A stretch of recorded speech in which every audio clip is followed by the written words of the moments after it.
kids create, just when they're, counting dots on the Lego brick. Another important part of the STEM education or STEAM education is integrating multiple subjects. The hands-on, that's where we come in because we kind of lose that hands-on learning at a certain point. If you look at one of our models, project kit models, spike models, there's gears and there's levers and there's cams and there's axles and there's wheels, and the cause and effect of how something works, how something moves, is just so obvious.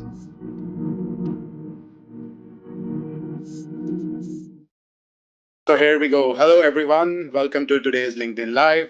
I'm Nishant Verma, founder and franchise consultant of Franchise to World, and I'm thrilled to host this exciting session of my videocast, Franchise Forward, live here with the amazing curriculum team of Bricks for Kids. Which joining us today are the three gentlemen who bring STEAM education to life. Well, welcome everyone to my podcast, videocast live on LinkedIn. Well, let me introduce these three gentlemen now. Well, first of all, I have with me Mike. Well, Mike is a curriculum developer with Bricks for Kids. With over a decade at Bricks for Kids, Mike has designed countless model plans, coached FLL teams, and has a fascinating background in animatronics, working predominantly on projects for theme parks as well as stage and museum installations. Well, next, I have with me Shahid Bhagwan. Well, Shahid handles curriculum and R&D and is a passionate STEAM educator. With 17 plus years of experience, Shahid has coached in numerous robotic contests like VEX, FLL, and World Robotic Olympiads. He has received numerous STEAM honors. Well, finally, the man in the bandana. We have with us Christopher Howard. Well, Christopher is the curriculum director, a seasoned curriculum expert, a Lego artist who has been instrumental in shaping STEM education at Bricks for Kids. He started his journey, just for your information, he actually started his journey as a franchise owner at Bricks for Kids. Well, welcome everyone once again. Thanks, Hi, Nishant. hi, Nishant. Hey, hi. Thank you guys for taking out time. To the viewers, whoever are online, as I can see, we have 15 of them online with us. Well, today we will explore how Bricks for Kids is transforming the world of STEAM education, the challenges they have overcome, and what the future holds. I am very excited. I'm sure you all are. So let's dive in. So, Shahid, my first question, in fact, goes to you. Well, you have been a pioneer in STEAM education for over 17 years now. Can you explain what STEM or STEAM is to our viewers? So, thanks for that great introduction, Nishant. It's wonderful to see everyone in the team here. Coming back to a question, very important question. In fact, this question, has been resounding, to many people at this point in time. As an example, like I was trying to tell you is, say, in kindergarten, teacher would tell students a story that would involve a bridge. Okay. Now, when it involves a bridge, the teacher will then tell these students after sharing some of the resources, it could be a paper, Yeah. it could be, Lego Duplos, it could be any resources. And then what she will do is she will tell them to build those bridges. There are some instructions which would be given to the child as to how you can put things together. Okay. Now, very important, like in STEM education, is that there is no complete guidance. The child is sitting in the driving seat. The child is making all the decisions. The Sure. child is doing the drudgery. The child is learning. The child is doing all the critical thinking. The child is getting creative over there. So, as a teacher, we are influencing them. We are telling them, okay, you have built the bridge or you're on your way, you're trying to build the after completing the bridge, they will get all the students together and then they will tell which bridge do you think is strong, which materials have you used. So there is a lot of innovation is going on over there, right? So this is what in essence STEM education is. STEM education brings the abstract concept which is taught in class, to life. Yeah. And very interesting thing is that once it comes alive, students start manipulating those abstract concepts. Once they understand those concepts very effectively, hands-on, they start manipulating. Now that's the they get real creators, and that's exactly what we need students to be in the 21st century. Yes. Yes. Yes. So, in continuation to that, Shahid, what does art play? What Mhm. role does art play in STEAM? When we say STEM or STEAM, we add A. So, what role does art? Um, Oh, very critical. Now the STEM education is completely it's incomplete unless and until you don't really introduce in STEM education. All right. We don't want, students to be only, tech savvy. We Yes. don't, we don't only want them to be mathematician, or we don't want them to be engineers, only engineers, but we want them to be critical thinkers. Sure. We want to be, we want them to be leaders. We want them to be, someone who are emotionally intelligent, people. We want them to be decisions. Now, all these are important aspects. I'm not very sure. You might have seen James Bond movie. Have you seen Yes. James Bond movie? Yes. Yes. And there is always a lion, always a lion which roars in the start of the movie, right? Yeah, MGA movie, right? Have you seen Yes. that? But Yes. there is a very Yes. important slogan which is mentioned here, um, ars gratis ars. What does Yes. it really mean? It means in Latin, art for the sake of art. So apart from making students communicators, collaborators, we are introducing art for the sake of art also. Sure. Sure. Very important. Sure. It's a very good venue of expressing yourself. Yes. And I can say very good way of explaining STEAM to me, and I'm sure viewers out there will also kind of understand how STEAM works and what's the role of A now. And I could see in between Chris wanting to say something. Chris, you wanted to add something? No, that was good. I mean, the thing I love about just for me, especially working with things like science and technology, math, it's always been very inspiring to me, and I always like to enjoy to create and see what kids create. Just when they're it, you know counting dots on the Lego bricks, and then they come up with these amazing, brilliant things, and it's all tied into the creative, into the STEM, and it's neat to see how the A getting introduced into the STEAM just really helps exemplify that. Sure. Thank you. Thank you. Can I say something Yeah, a Shai, little please go critical, ahead. Please regarding go STEM ahead. education itself? Yeah. Thank you so much. So another important part of the STEM education or STEAM education is integrating multiple subjects. Okay, so it's you see these subjects maths being taught in the class, it's abstract, agreed. Science taught in the class, it's abstract, agreed. But when STEM or STEAM education is taught to student, you kind of integrate everything. You don't see them as two different subjects, but you see it as a collaborative subject. Yes.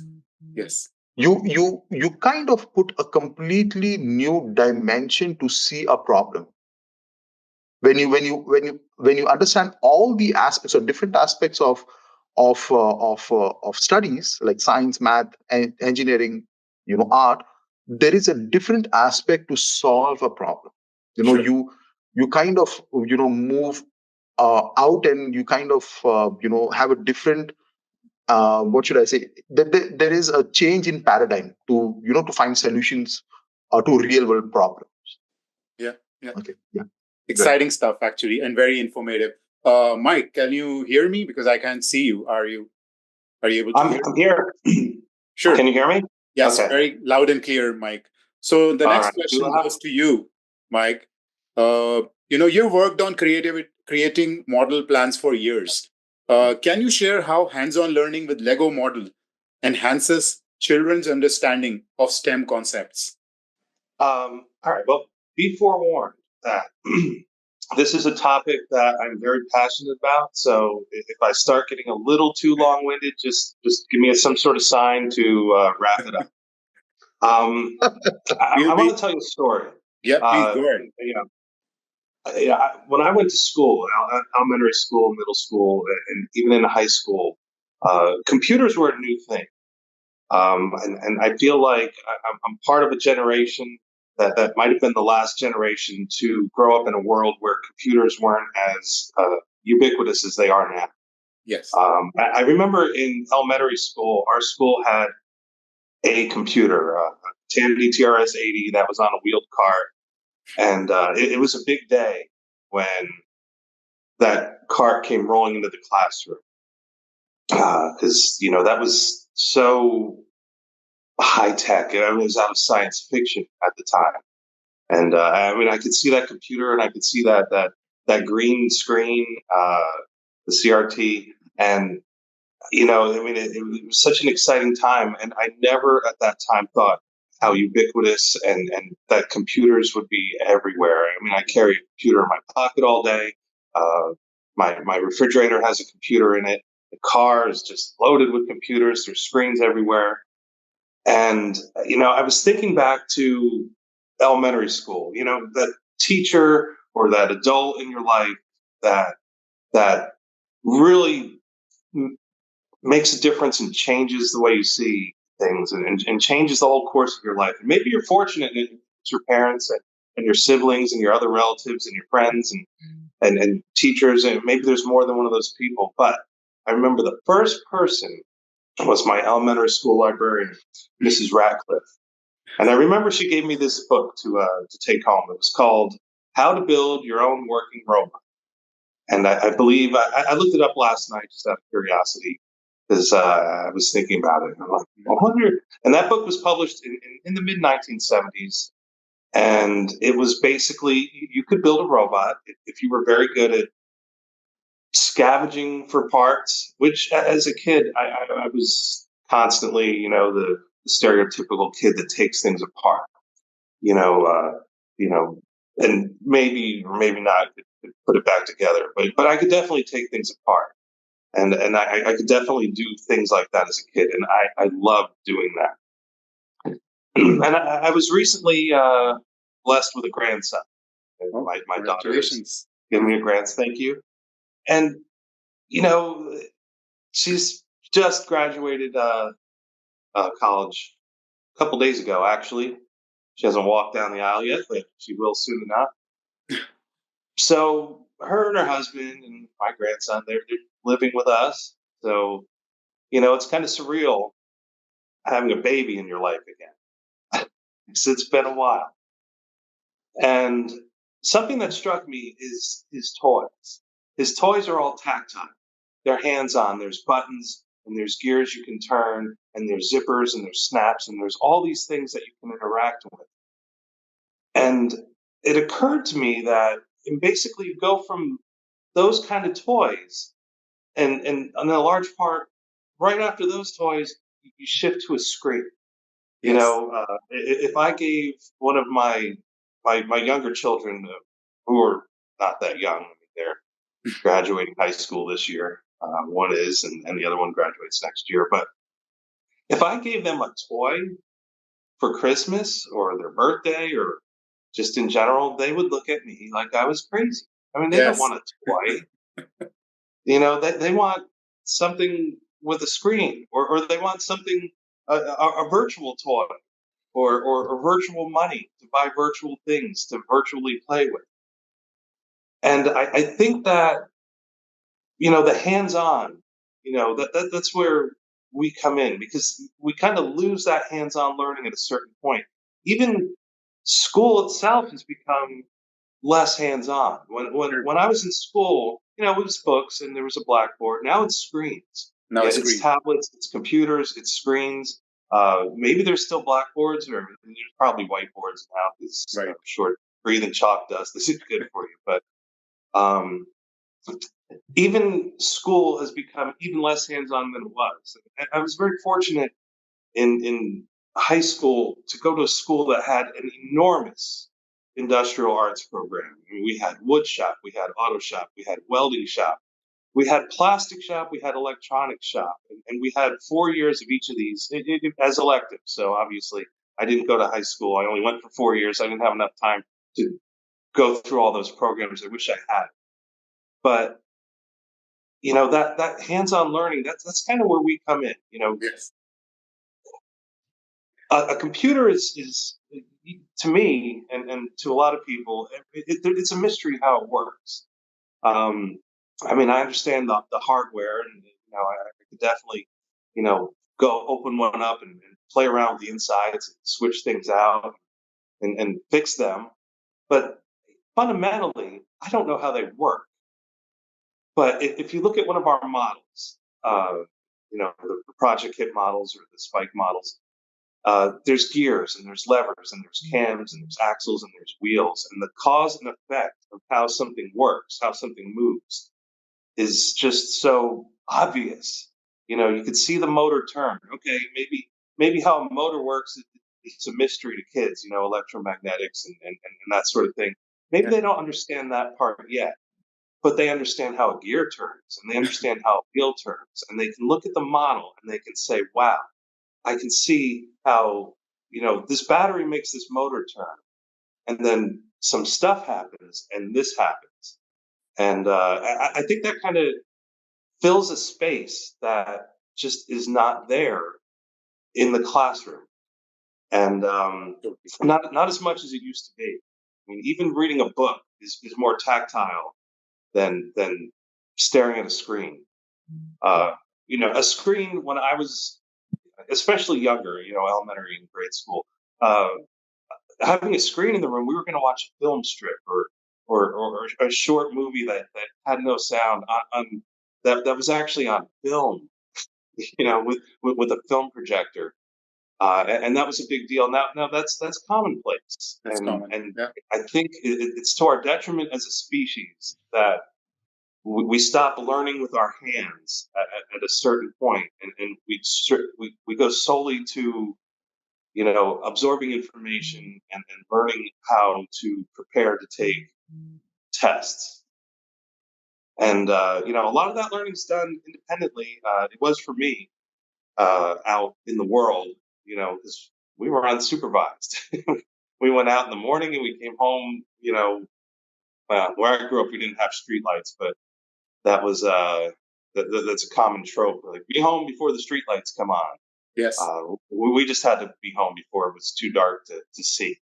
So that, like I said, passionate about it, and the hands-on, I think it's a loss. It's becoming lost. It's becoming lost in the education world, and I think we found it, and I think we're bringing that back. Yes. Yes. And in fact, I can tell you, I mean, the way you've kind of really related back in time to today's time was really required to answer this question, and you were spot on. Okay, so with this, I'll move to Chris for my next question, Chris. So, what are some of the? Sorry, yeah. So, what are some of these challenges in implementing STEM education that you guys would have faced, like since you are in many countries across diverse communities, and how have you kind of addressed them or solved these challenges? Oh, sure. Yeah, there's lots of challenges. For example, one that I've seen quite a bit. There's schools in a lot of areas that they might not have the budget for all of the overhead, all of the equipment for STEM training, for specialized teachers.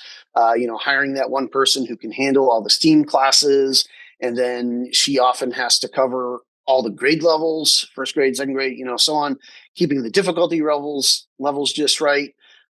We also have seen that a lot of parents still feel that Lego building and things having to do with STEM are considered just boys' topics. So in a lot of our classes where parents opt in, girls are underrepresented. And but on the other hand of it, when we've seen opportunities to have equal opportunity activities between boys and girls, for example, such as a birthday party or a field trip. When you can have both there, the girls are just as engaged, just as interested. They love the materials just as much as the boys. And, this goes for high income families, low income families, everybody. Boys and girls are very interested in a lot of things Lego. And parents just don't always see that. So you've got cost issues, you've got gender concerns, you've got different approaches in different countries and different levels of access. So one of the big projects that we're working on right now is how to bring more of our Bricks for Kids materials into situations that are generally more equal opportunity and go to an entire class or an entire school. So that way the kids would, they're all in the class, and then they all can see the opportunities. Parents can see the opportunities. In the past, in the early days of Bricks for Kids, we were very focused on after school programs, and that hits, a certain demographic. Yep. And summer camps, that sort of thing. And we've developed a lot of great materials for those. And there's definitely a good, strong place for those. But one of the ideas now is to get directly into the classroom during the day.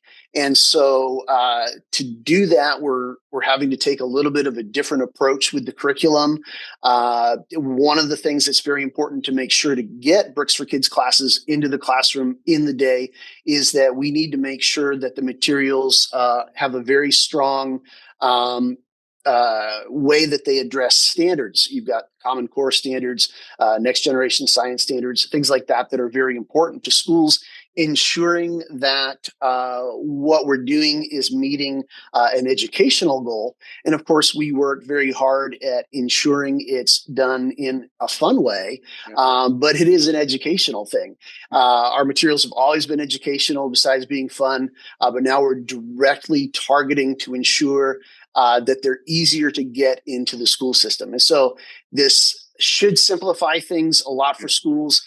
If a school isn't having to worry about buying equipment, hiring and training a specialized teacher, all that sort of thing, because Bricks for Kids can do it for them, that's an amazing opportunity. I went and did an in-school workshop for a Title I school here in Knoxville. For those not familiar with Title I, that's usually a low-income school district or school. And while we were waiting for the kids to arrive, one of the teachers there showed me, she opened up this closet and it was full of Lego education kits that they weren't able to use because what had happened the year before, they had a STEM teacher, she had gotten a grant, she had gotten the supplies, and then she was able to teach them that school year. But for whatever reason, she then moved on to a different school the next year, and the school wasn't able to replace her. And so you had this kind of a sad loss for that school for that next school year. But with Bricks for Kids, we want to be able to make that easier and more efficient for everybody. We're going to come in and run the programs. We're going to maintain the equipment. We're going to keep the curriculum updated instead of buying it once and then it going stagnant. We're going to keep that fresh year after year. So this program that we're developing should help be a lot more efficient, a lot more cost effective for schools over what they've been able to do in the past. And so working on that curriculum right now that specifically addresses this scenario, which is so common. Yeah. And a great way of addressing, I think, overall, like you said, even if the schools have a shortage of material or they have shortage of staff, that's where Bricks for Kids kind of fills in the gap. All right. Mm-hmm. Thank you for that. So with this, I'll move to Shahid. Shahid, I also have one of our, participant viewer saying he agrees with you, saying, I think STEAM has the potential to change the education system across the world. So, and he's saying, do you agree? Completely. Look at the future, how it's going to be. And what are the demands of the future? What are the demands of the 21st century? You look at the, future, you would see there's a lot of automation happening. Yeah. You see, future, you see a lot of AI taking away people's job. Correct. You see a future, you would even see a lot of, germs and diseases recently we saw COVID happening. Yeah. So when we see future, we see climate change, we see a lot of challenges in the future. Now, there would be, professionals we would need purely to answer these questions. Now, if they are not STEM, equipped, Yeah. I don't necessarily mean that they should know engineering. I don't necessarily mean that they should know math and science. But we want people to be critical thinkers. Sure. When we are making decisions which will impact on society, which will have greater impact on society, we want them to think deep. Yeah. Now that's exactly what STEM education does. Sure. Sure. It's not a very superficial information or knowledge which is given to the child, but it's very importantly how you could make an impact on society, not now, but on future generations also. So and we don't really, I don't personally think there are many professions, but they won't be able to do much when you come across these kind of challenges. Yes. Yes. I won't take, I don't have anything, I won't say anything wrong about theology, but you think they could do effectively when you come across these kind of critical conditions, right? So I think STEM education is something which needs to be the focus. I think most of these students should undergo STEM education that would impact their life now and later on. Sure. And this also takes me to a connecting question for you, Shahid. What sets Bricks for Kids curriculum apart from competition, from your competitors? And how has it evolved over the years because you've been into business for 15 years. So how has it evolved over the years to stay relevant, all the time? So I would, I would break down this, how are we staying relevant into two very important parts. Mm-hmm. Now, let's take an example of an organization. There is the hardware part of any organization, right? Which is the structure of the company, which is the infrastructure of the company, which is the computers, the chairs, the tables, all those electricity, lighting, and everything, right? That's the hardware part of it. And then there is people, the software part of it to run an organization, right? In our STEM education, you would clearly see we work very effectively on the hardware part of it. Yeah. And the software part of it. So in our in our learning, what exactly is the hardware part, right? The hardware part is incorporating the emerging technologies in our in our learning system. The hardware part is incorporating technologies like drones, like artificial intelligence, cutting edge electronic instrumentations, merging programs like Python and artificial intelligence and computer sciences together. Yeah. So this is basically the hardware part of it. We are working very aggressively in keeping our ourselves updated with the most recent thing what's happening in the industry, the most recent thing what's happening in the STEM education. You would see, we are changing, whenever we need, we effectively change our hardware, we effectively change our resources also. Yes. Okay. Now let's see, what is the soft part or software side of our, of our STEM education, which really sets us apart, is accreditation. Yes. We work with the accreditation companies. We work with, we understand what really, the accreditation company wants, that student should imbibe, what kind of knowledge, the student should imbibe, Mm-hmm. right? So there is very extensive work, for getting accreditation, for the content and the courses what we are doing with the students. The other important part is how effectively we are trying to map the content in the curriculum. Yes. It's not local, but it's also global. You would see there are multiple contents, there are multiple curriculum. We understand what is the core of these content and curriculum. Sure. Right? And then try to tailor make our solution so that we are effective in not only America, in UK, but in Europe, but in Asia, but in Middle East, everywhere. Sure. So there has been a constant, communication which we make with the decision makers, who really have vision. So last time, few days back, my CEO had a communication with the ruling, family of Qatar. Now, we kind of understand, what is their vision? Yes. What is the kind of knowledge they want that their students should learn? And that's exactly we try to incorporate in our content, in our curriculum. Sure. Our program is very, very highly, run by the real world problems. Yes. So it's not only something we would make a program and be done with it. We understand what is the real world challenges, what are the real world problems. Yes. Simple making robots which would which would climb stairs. Now that's a real world challenge. That's a real world problem. That's a real world robotics, right? Very important part. Very important part is gathering feedback. We have got franchisees, more than 400 franchisees all over the world. Yeah. To stay relevant, what we do is also to take their feedback. We learn from our mistakes. Yes. We understand which things really worked well, which things did not work well. Yes. What can we do?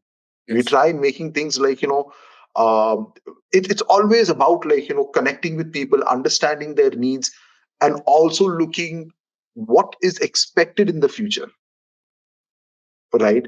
So this is how we kind of keep ourselves apart from our competitors, and we have made ourselves relevant in the market very effectively.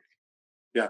And with this, I will throw these questions to you guys. There's another attendee of ours, Daniel, and he has a question. Any one of you can answer. He says, has Bricks for Kids benefited from Minecraft craze and the fact that Lego's resurgence with different movies, stores, etc.? Anyone you would like to answer this? Maybe Chris, I can see you trying to unmute. Yeah. So, before I worked with curriculum and still presently to this day, I'm a Bricks for Kids franchise owner in Knoxville, Tennessee. And Minecraft, for example, has been very popular with our kids throughout the years. Just within the last couple of years, with Lego adding the whole series of Super Mario Brothers sets, Lego sets, and with the Mario movie, of course, that's really boosted the popularity. And so, it's one thing for a child to take a Lego set and build that at home. With Bricks for Kids, we're wanting to go beyond what they can do at home. We want to build on that excitement and that popularity, but we want to help the kids dive into things like, well, how does this work, and what can you make out of this, and why does that happen, and tap into their natural curiosity and tie that to the things they're interested in, and also help them see how that ties into things like the science, the technology, the engineering and math, and so on. Well, thank you. And Daniel, hope this answers your question. With this, I'll go back to Mike. Mike, I can see you now. So you work on animatronics, and theme park projects. That's exciting to me. How does your unique background influence the way you design Bricks for Kids curriculum? Well, that's a tricky question. So much of what I did in the past was sort of trial and error to make something work. Trial and error, prototyping, and what we did basically, our role, my company's role, was we built the figures or whatever was going to be animated, and then we would have to build the mechanisms that would then animate it, the internals of it. Mm-hmm. And we would play around. We knew basically the way something was supposed to move. Say it was a a figure, and the head would have to turn side to side. It would have to rock back and forth. And the arms would have to have so many degrees of motion, and that's what we would have to figure out. How do we make that happen? How do we?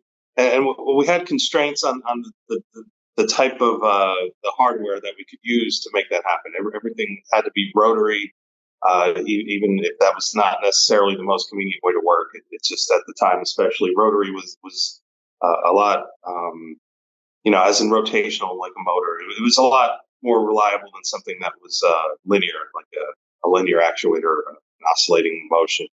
Mm-hmm. So this is like a dream come true at this point, because it's so much easier to realize the vision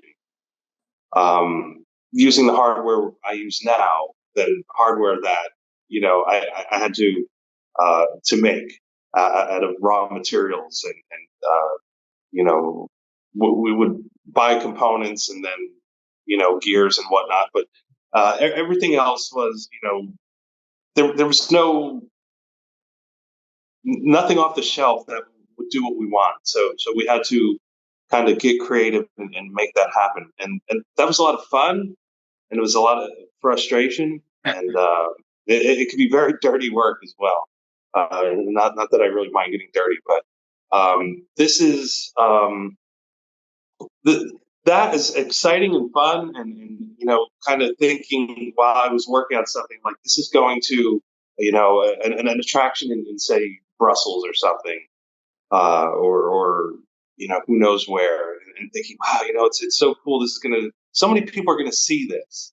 Yes. And I thought at the time, like, that was what made it so cool and appealing to me. Like, someone's gonna see this, and the little details that we put into things, like, what, not everyone's gonna see this, but someone is. Someone's gonna be standing in a pre-board line at a haunted house in Kansas, and they're going to notice, this detail that we put in just for the 1% of people that would notice it. But that seems to me like a prologue for what I do now. Now I see our franchises around the world, and when I live in Florida, in St. Johns County, which is the birthplace of Bricks for Kids, and when I used to have opportunity to go to visit the corporate office, we do some training there, and we had kind of a storefront, which was like a creativity center, but there was a labyrinth behind it of offices and conference rooms. And one room had this big world map. There was a world map, and there was a map of the U.S., and there were little push pins just all over it. And I thought, that's even cooler, because I know for a fact that someone in Ireland or Australia or places that it's in my mind are kind of almost mythical, like Mongolia. I mean, that we're reaching people in Mongolia. Yes. And, far-flung, exotic places to me. Being from where I'm from. That's even more exciting to me. That maybe we can be that little spark in someone's life on the other side of the planet. That we get to touch so many people, and we get to inspire so many people. So the animatronics and theme park stuff, a lot of fun. But that was prologue for this. This is my calling. That was just getting me ready to play with Legos for the rest of my life. Well, exciting stuff. As I can feel the excitement and passion. Right. Okay, so I'll take this to Chris now. Chris, how does Curriculum Team support the franchisees of Bricks for Kids in kind of adapting and implementing content that you guys have? And what kind of training and ongoing resources do you provide? Maybe this will help the aspiring franchisee owners out there listening to this one. Oh, gosh. Yeah. So, it's basically been 15 years of evolution. Bricks for Kids had a very humble beginning around 2009 with a mom, actually, who was looking at offering an after-school enrichment program at her son's school. And she had this idea to offer a Spanish class and a Lego class. Oh. And the Spanish class had a couple of kids sign up, and the Lego class sold out. And it surprised her a lot that there would be so much interest. And so it was a little bit overwhelming, but then they did it. They started adding some other schools. She brought some friends in to help her. And pretty quickly they were doing birthday parties. They did a summer camp.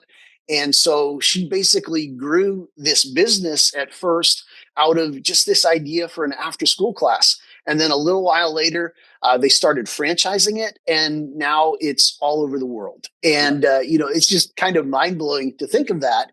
And so over time, the company, and now those of us that are here today, we've had to continue growing and adapting. And, you know, when it just started out as an after school class, just started out as a birthday party, that sort of thing, that was all very simple.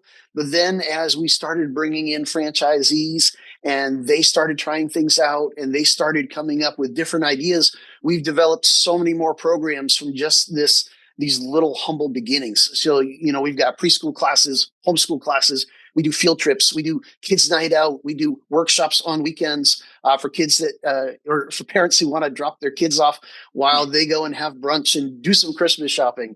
We do Bricks for Biz, that's team building with adults in the workplace, where we bring the Lego in and help them learn to work together as a team. We've even got a Bricks for Seniors program that some owners have started recently for folks in retirement centers and elder care communities who are looking for activities to bring in that are fun and engaging. And, Lego has that appeal to all age levels. And Bricks for Kids has really worked to address that with the programs that we offer. I started with Bricks for Kids, as I mentioned, as a franchisee. This was back in 2013. And within a couple of years, I became a top performer in the US. And I started developing my own unique programs and curriculum. And so then it seemed kind of a natural thing for me to come on and help with the curriculum for the whole company in 2021 to bring, to help bring my experience as a franchisee a little bit more directly into the fold.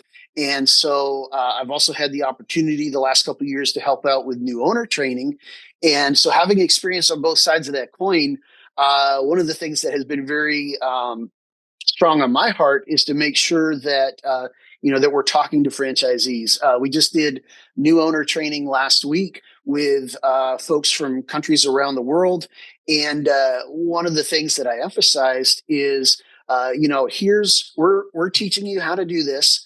But we also want feedback from you as you address your country, your region, and you may find things that work a little bit differently. You may find new programs that we haven't thought of, that there's opportunities for growth. And, we're constantly developing this, constantly taking feedback from seasoned franchise owners, as well as the brand new ones. Everybody, we're all part of this big Bricks for Kids family, and we're continually working on improving that program. We also do webinars from time to time. We have a monthly call with all the franchisees with updates and things. We have our, I think it's about every other year right now, but we have a big Bricks for Kids owners convention where everybody from around the world can get together and talk about what's working in their areas and, how they're growing and building their program. And we've also got our own social networking space where owners are encouraged to connect, ask questions, and share ideas. So there's a lot there. Yeah, pretty much everything I can say. And that's where I come to the point saying getting into franchising, it's about getting into business for yourself and not by yourself. And exactly what you said, Chris. Well, guys, I have so many questions coming in and I don't know how many I will take, but I assure all these people who've been asking questions that we will get back to you with with the replies. But there's one interesting question I see. In fact, there are 2, 3 of them, but I'll take one which says, how do you think AI can enhance STEM education for children? And in fact, there is a connected question to me from one of the franchisees only, Vincent from New Zealand. He says, have you started having AI design models for Bricks for Kids yet? So maybe, I thought these two questions are sort of related. If you would like to answer, any one of you. First, how do you think AI can enhance STEM education for children? And other says, have you started having AI design models for Bricks for Kids? So I'll take this question. So the Yeah, sure. question, let's take it step by step. The first important thing I think which was inquired was how AI is impacting STEM education. Yeah. Correct me if I'm wrong. So yeah. So here's what's happening. If a child wants to learn now programming, right? He may get assistance from AI. Okay, Yeah. but what we are doing is we are teaching him how to actually make web page development, how to do web page development, how to write Python codes using artificial intelligence. Yeah. We have up and running program wherein we are telling students how to use chat GPT for writing your codes.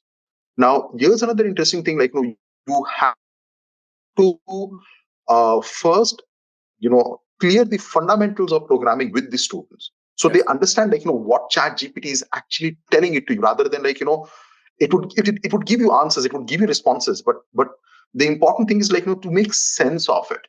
Yes. The kind of probe you have put in front of chat GPT for understanding or asking a snippet of a program.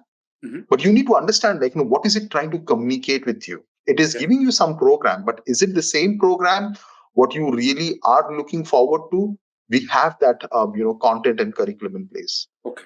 So but it's not about using AI and doing the programming and coding and doing a lot of the things in STEM education. But it's very important that we teach them how to responsibly use artificial intelligence. Yes. Yes. So it's not about plagiarism. It's not about there are many things we tell them that you could do with AI. You could you can schedule your school curriculum content. If you want to do, you can schedule your timings. You can do many things, right, with AI. But you need to use artificial intelligence very responsibly. Yes. That's very key takeaway of our program. Correct. And it's not always doing programming. It's not always about running algorithms, but it's how responsibly you could use the tools which is evidently available to the young students right now. Yeah. Very informative, I would say. Well, I have so many questions coming in, but I'm taking another one which says, and this is for you, Chris. Ranjan Barua has asked this question, and the question is it necessary for the teaching staff to have like a relevant background, a STEAM background, something like that? That's a good question. On the one hand, having a background can be helpful. Yes. On the other hand, what we're doing is working with children, and we're doing things that children can do and children can figure out. They need the mentoring, they need the guidance. And especially for Bricks for Kids, one of the things that we work to ensure is that our staff understand what they need to do to work with children. Although, when I cover hiring and staffing in our new owner training, one of the things that I talk about is it's more important that the adult, the teacher that you're hiring, loves children and loves working with children. And, regardless of their degrees, regardless of their experience, if they can connect with a kid, that's the main thing right there. And when you see a child make that mental connection and their eyes light up, and they get excited about that thing that they just learned, that just is really the thing that resonates with that teacher. And that just, it helps snowball to make such an amazing situation. So yeah, we're looking for people that are passionate. You don't need to have a PhD in whatever, and it may be even better that you don't. But have that passion for kids, and that's the key thing. All right. Thank you, Chris. I hope, Ranjan, you got your answer from Chris. Well, with this, I'll move to next question. This time, Mike, coming back to you. Are there any upcoming projects or innovations that you are particularly excited about? And how do you think they will benefit kids or your franchisees or Bricks for Kids at large?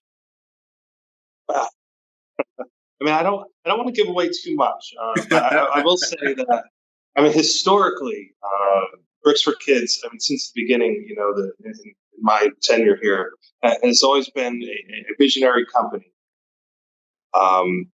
But I don't think that has ever been as true as it is right now.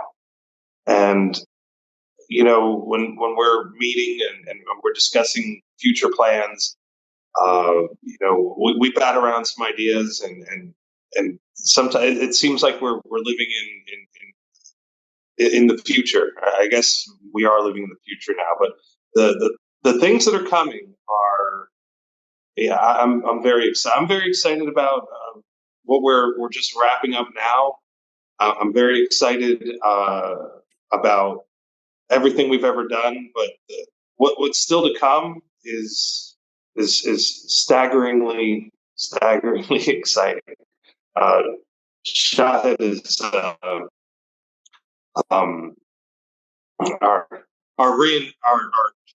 our R&D guy, and I never cease to be amazed by what he brings to the table in terms of innovation and future direction. So I would kick that question to Shahed and ask him, because I'm excited by everything. But if it excites Shahed, then it would probably blow a normal person's mind just right out. So you take that, Shahed. No, it is. Yeah, it's your goodness, Mike, that you think, I'm trying to do best. But yeah, as a team, we have been doing really good. I know, Chris, Mike, and I are, in tandem with each other. We understand the need of a child initially. That's always been our focus. Child has always been our focus. What we see is, when, and this is the crux of our, of our whole learning or exercise, what we do day and night, is when the child comes to our center, or when the child is exposed to our content, curriculum, resources, whatever we have to offer, he walks out of that class with a smile and with confidence. Yeah. This is this is all has been our core, what we always wanted, as a team. And another important thing is, Chris Rico, he's our CEO. He has been instrumental in giving us so much of upper hand in doing so many things, especially in research and development. Mike has been doing such great job in putting lesson plans together, content together, building instructions together. He has given me so much of leverage, to experiment with electronic instrumentation, the experiment with artificial intelligence, to experiment with different kind of programs, which is available. Another important thing is, he has been funding, many a times, when we tell him, see, this is what we want, and this would need some sort of a funding. He has never, paced us, or he has never stopped us from innovating, because he thinks, that if we want to be on the edge, or if we want to be the leader in the market, this is something we really cannot compromise with. So, the curriculum team is great, but Chris Rico has also been very instrumental in giving us, upper hand in whatever we want to do. He just tells us, go ahead, do it. Yeah. Show me the results, and then, thankfully, by grace of God, every time as a team we have been tossed with problems, we have done great job, and we have brought that beautiful color in child's life.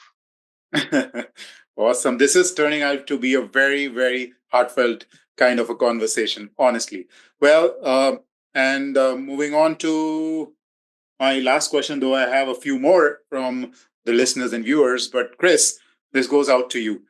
I will also use a connected question from Muskan here so that, both of them are kind of answered in tandem. So, what does the future of STEAM education, Chris, according to you, looks like? And how is Bricks for Kids preparing for it? Muskan asks here, she says, why did you think of entering into a business that's related to kids? I mean, what was the motivation? So, two different questions, but still tossing them up together to you. Oh, wow. Yeah. So sometimes I tell the kids in our classes that I'm 8 years old, give or take 40 years. And, I am a lifelong Lego lover. And, I was in the workplace for a couple of decades, doing this and that, management and various things. But I always went back to building and designing things with Lego. And I did some Lego artwork for a while. I wanted to quit my day job and go do Lego artwork full time, but it was something I couldn't figure out how to, make the business case for. How do I convince my wife of this? We had 4 kids.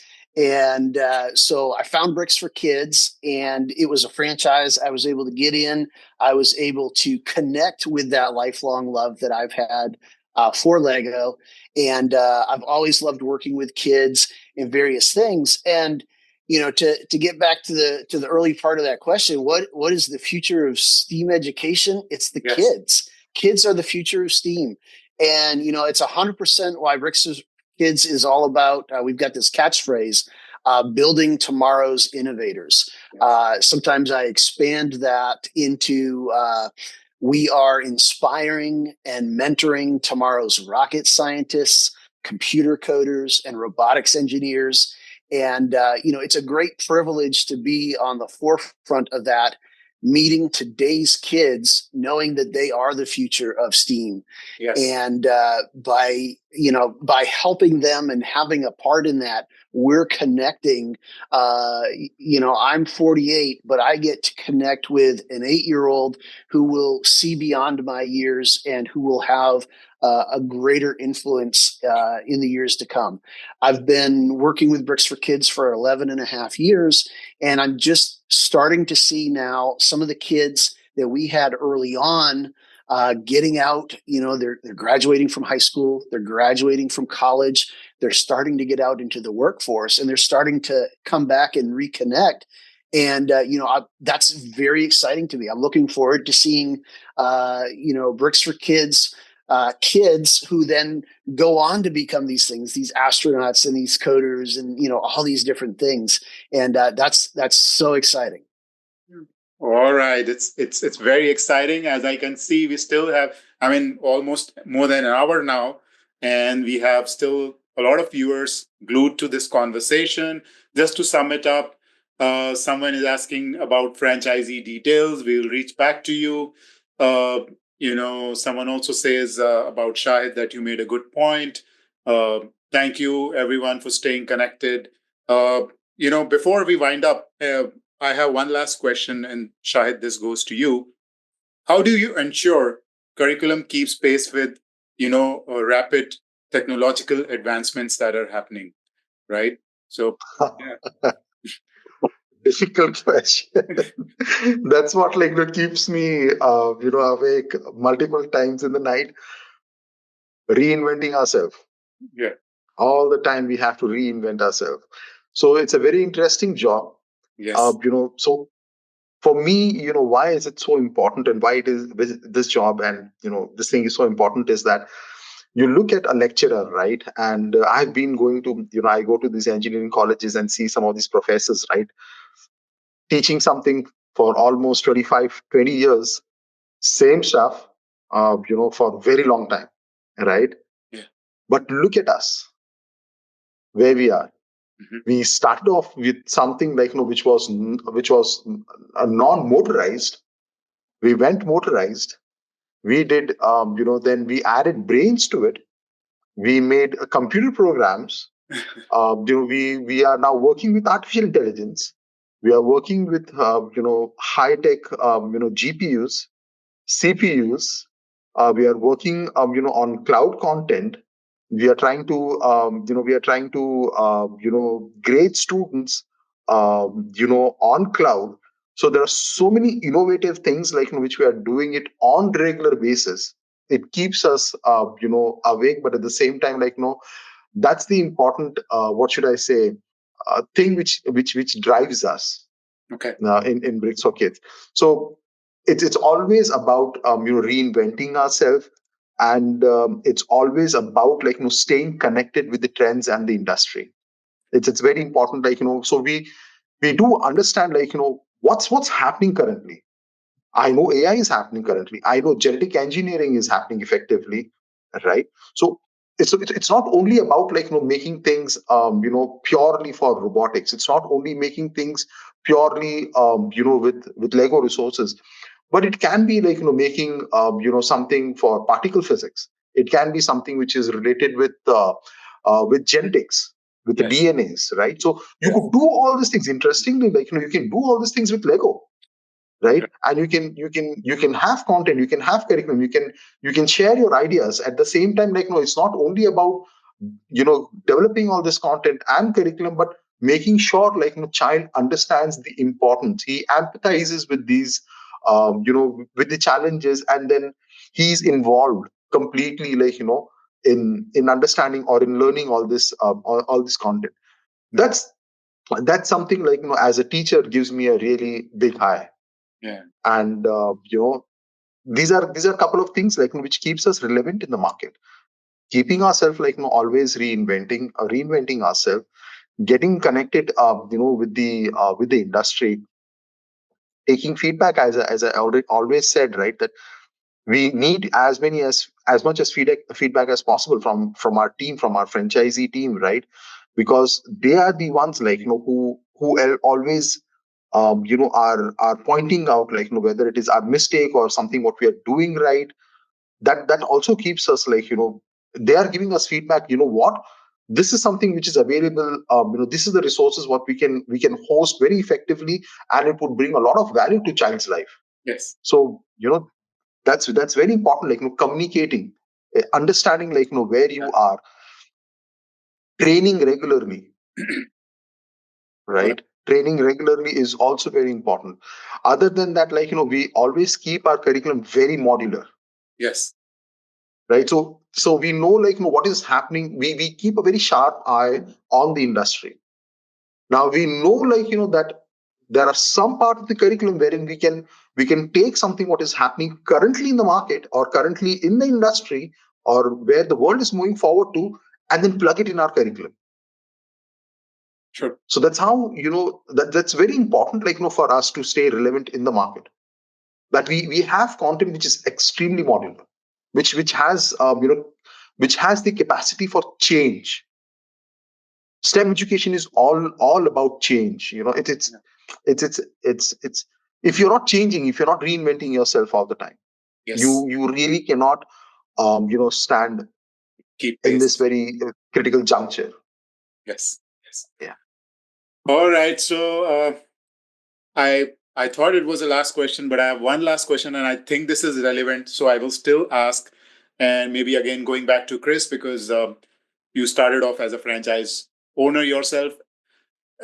Ranjan asked again, how do you convince a parent who has not heard about concept of STEM education, right, to enroll their child into STEM? I mean, so there could be people who are not aware. How do you convince them?